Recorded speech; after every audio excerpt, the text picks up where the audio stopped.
Hello and good afternoon, everyone, to the webinar with Ms. Kadri Sanairam. I am from Wockhardt Global School, PYP2 facilitator. I'm here to present a webinar on creating a collaborative culture. So let's start with our.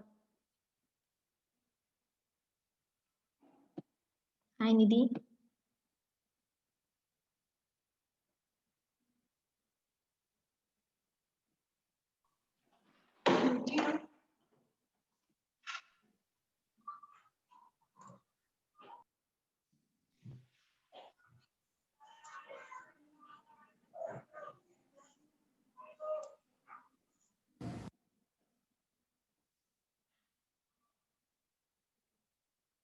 So welcome to a webinar on creating a culture of collaborative planning. So what does collaboration mean in IB? So as we all know that collaboration is the core of IB program. So it's a social process of knowledge building that requires teachers, students to work towards an interdependent team towards a clear objective and resulting in a well-defined and a final decision or a product. So collaboration is basically means to work together as a team or to support a colleague or your students where communication is there, where trust is there, motivating each other and inspiring each other towards a success. Collaboration and teamwork requires a mix of interpersonal and problem solving attitude and communication skills needed for a group work together towards a common goal. So in PYP, collaboration plays a vital role where teachers collaborate for a better planning so that the students could inquire in a proper way and students collaborate to get or to achieve a proper goals. We all can work collaboratively as a teacher, student and parents as a learning community to give our students a better learning atmosphere. Collaboration is when teacher works to plan and create a lesson plan or a curriculum for their students. So in IB schools, a lot of collaborative meeting happens. So as a IB teachers, we need to start planning a time so that we all can sit and we all can plan for our students curriculum. We all can plan planners or a good learning engagements for our students. Then the same thing we can forward it in our classrooms where our kids can collaborate and work together for a better learners. Team meets at least once a week.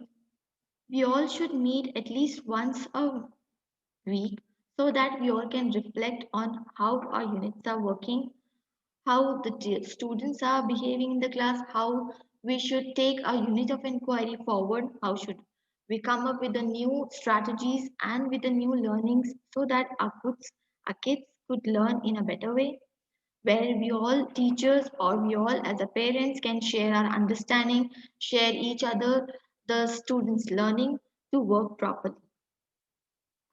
So, for working collaboratively, a school needs to plan a proper timing for the teachers. They need to give a timing to the teachers so that they can plan accordingly for students as well as for parents.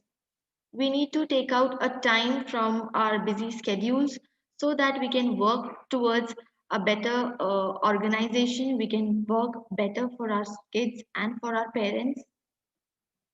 Here I am having a small video by Katie Martin on a collaboration which will help you all.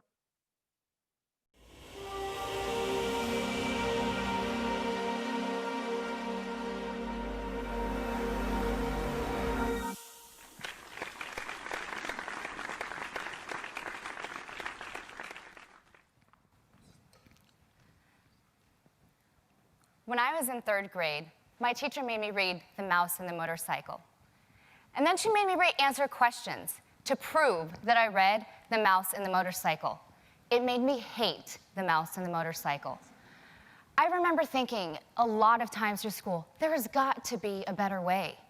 I wish my teacher knew a better way. So I went into teaching not because I loved school. I went into teaching because I wanted students to know that their voices mattered. I wanted to empower them to understand that they could access the world through new opportunities and learning. And now that I'm a mom, it matters to me more than ever. This is Abby and Zach on their first day of kindergarten in first grade. And they love to learn. They are so curious, and it makes me so happy to see this. The other night, we were reading a story about giraffes, and my son asked questions that I didn't have the answers to. So he said, "Mom, Google it." So I grabbed my phone, we looked up some answers, we watched some videos, and we found answers to the questions. But it prompted more questions and more conversation, and that was the best part. So the thing is, this is how my kids like to learn. They don't know any different. They've grown up with Netflix and YouTube and access to information on demand. And this is how they're used to learning and accessing their world. The problem is that our school system is not set up to foster this type of learning. So I worry. I worry as a mom what's going to happen to their love of learning as they move through school. And a recent Gallup poll highlights that this is a real concern. As students move through school, they're less likely to be interested in learning, less engaged, and have less opportunities to build on their own unique strengths and interests. So to understand what this looks like in our classrooms today, let's take a look into one. This is Mrs. Jacobs' classroom.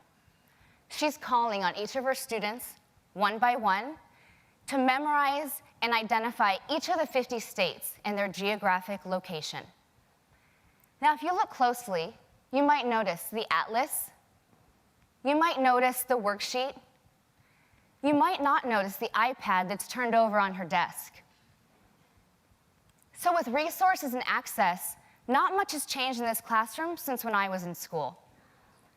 I see this as a symptom of a system that has continued to add on new resources and expectations to a very old and outdated paradigm of school.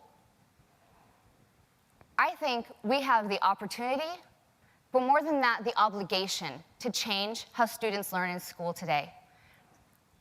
But to do this, it will require fundamentally rethinking how we support our teachers to design these experiences. But there's hope. There's a lot of teachers out there that are doing just that. So to see this opportunity, let's take a look into another classroom. This is Miss Kim's classroom. Take a minute, you won't find her very quickly.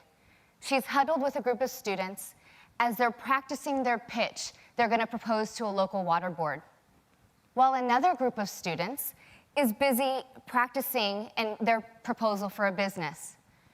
Yet another group of students is building a website to launch their new business, and another group is building a prototype. These fourth graders are partnering with local organizations to understand challenges that exist and design solutions to impact their local community. Now, Ms. Kim did not get this unit from her mandated curriculum. She created it. But for teachers to create these opportunities for our kids, it will require leaders. Leaders who create a culture where they inspire risk-taking and opportunities for teachers to integrate new ideas in learning. And I've been working with some great leaders around this country who are doing just that. And they are changing how students learn, not one classroom at a time, but they're making a shift and creating a culture and innovation that allows this to be the norm and not the exception. But it requires three things, and the first is a shared vision. You see, both classrooms we visited today, they both had one-to-one technology, and they both had very hardworking teachers. But the experiences that were designed in those classrooms will produce very different type of learners, workers and citizens. So effective leaders are working together to create a shared vision, for a community to understand what the desired teaching and learning looks like. And teachers thrive when they have a clear vision, aligned expectations, but autonomy to get there in a way that meets their unique population. But to get to this vision, we have a lot to learn, which brings me to number 2, learning as a process and not an event. Seminal research from Joyce and Showers highlights that for teachers to truly integrate new learning, they have to have opportunities to not only learn, but for trial and error, to practice, opportunities for authentic, rich collaboration with their peers, and opportunities for ongoing coaching and feedback. Leaders prioritize learning for teachers, create time in the school day for them to learn and develop the new knowledge, skills, and mindsets that they need to make these shifts in their classrooms. And the second part, for us to truly evolve with the world today, we need to embrace number 3, and we need to go open. An innovative leader and friend of mine, George Couros, points out that isolation is now a choice that educators make. So leaders and teachers who are making these shifts in their classrooms and their schools are embracing an open culture. They're opening classrooms, allowing teachers to work together and share and learn from each other's insights and strengths and challenges. They're opening access to information and ideas.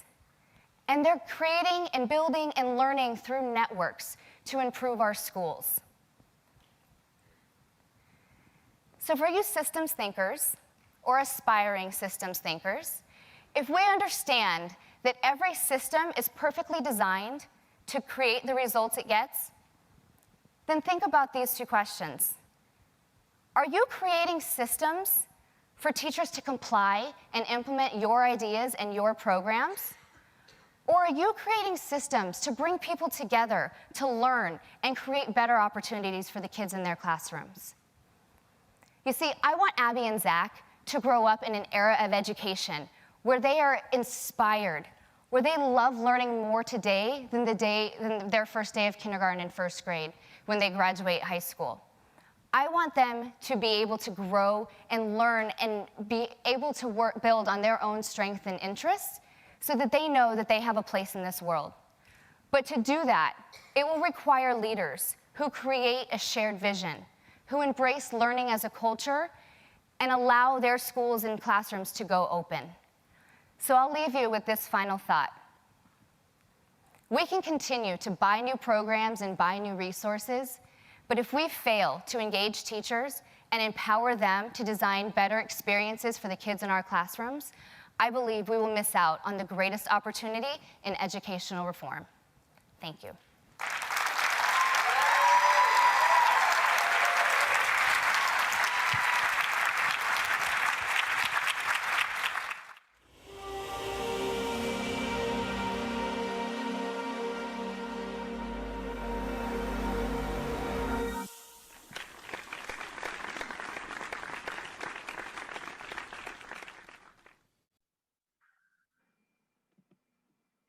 So I'm sure this video have definitely helped us that how as a teachers or as a leaders we need to build a culture of working collaboratively in our schools where our teachers can come and share ideas, where they are free to come and share the things which which they are going to explore in their classrooms, which they are planning to uh, give to their students, or to design a new inquiry. Now here as a PYP teacher, I feel that collaboration is also enhance the learning and understanding of teachers as well as students. If we as a leaders or if we as a school community, learning community is giving opportunity to teachers where they can share their ideas, where they can come up with the new resources, new technologies or new learning, they will definitely bring the change in the classroom. It depends that how you treat your teachers, the same learning will goes into their classrooms, will be there with their students. So as a PYP schools, as we are committed to support collaborations to improve transdisciplinary learning experiences that will automatically help our students' learning outcomes. Teachers also collaborate within and beyond year level teams where they are sharing their ideas, where they are taking their ideas according to each one of the perspectives. We can also build the we can also build the collaboration in our schools by having a culture of collaborative schools where we promote our teachers responsibilities. So by promoting a responsibility, we act as a facilitator to allow students to take responsibility for their learning. But before that, we need to support our teachers so that they can take responsibility as a teachers or as a learners.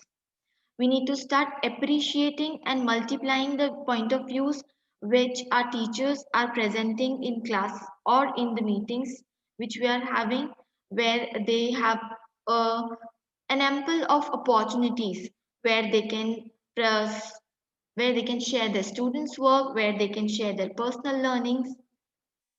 We need to scaffold the discourses, encourage students, teachers to build an ideas for others, to evaluate the information which they are presenting, which they are connecting, so that they can add evidence or provide a counter examples.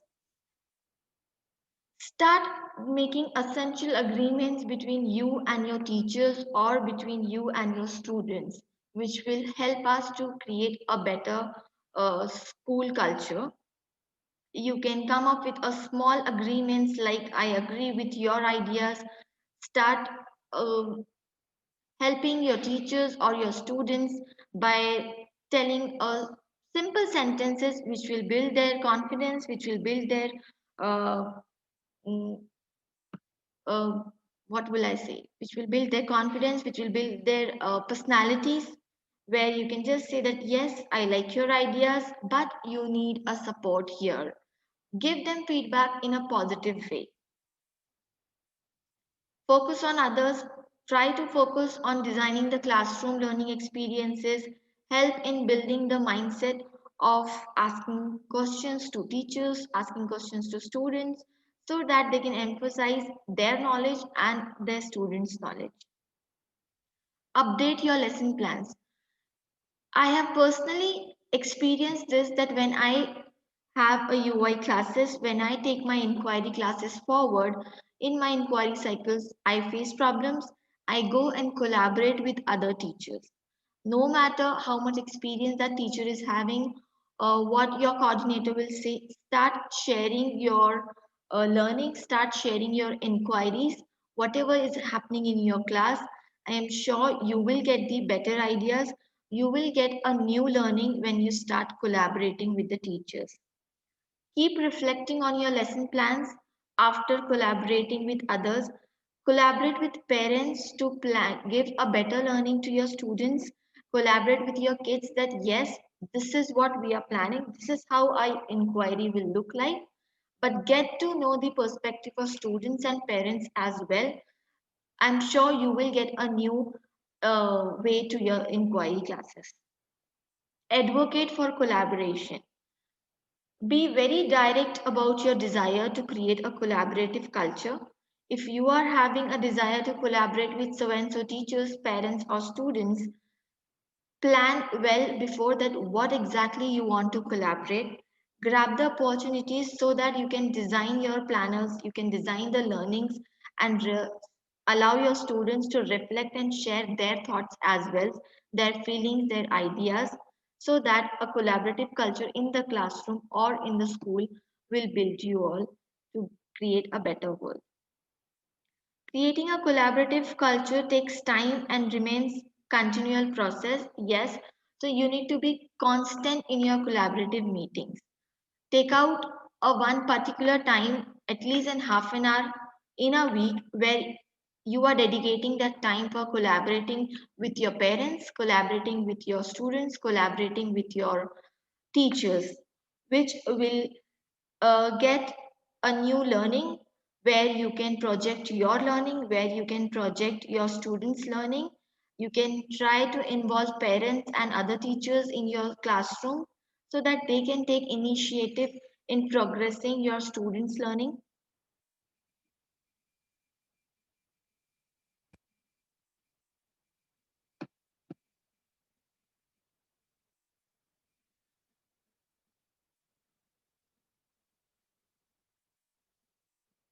Now, collaboration and teamwork also require a mix and interpersonal problem, which I have said before also. So, for creating a better collaborative environment, we need to keep practicing, we need to keep developing the following points, which I will be discussing now. That the trust between you and your kids, or the trust between you and your teachers. Be honest with work, try to resolve the conflicts or try to take interest of whatever your teachers are doing or whatever your students are doing. As a leader, I would like to tell you all that the way you will treat your teachers, the way you will give the work environment to them, the same thing they will take forward in their classroom. So for giving your students best, we need to start giving best to our teachers. Start clarifying the roles, give them a proper roles, give them the clear ideas about what they are going to do and how you support them in their learning and in their presentations. Communicate openly and effectively so that work to clear the misunderstandings quickly and accurately. Start appreciating their ideas, start giving inputs on their ideas in their learnings. And the last one, I would say that start making a balanced team so that if I'm sure no one is perfect, no one is equal, but if we'll try to group and regroup the collaborative teams, the teachers' teams or the student teams, students and teachers can share their understanding better according to their level, according to their understanding, and we need to appreciate each one of our perspectives also.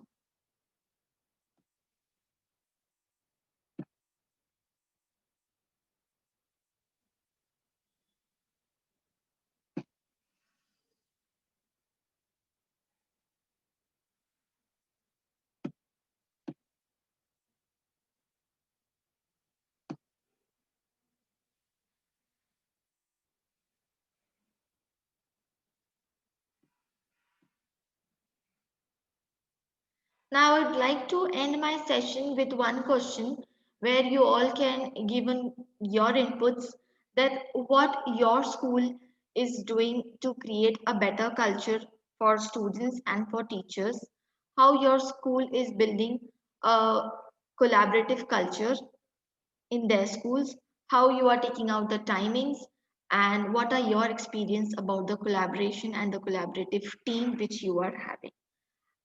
Please drop your ideas, please drop your answers in the chat box, or you can reach me on my mail, that is sanairam27@gmail.com. Thank you for joining.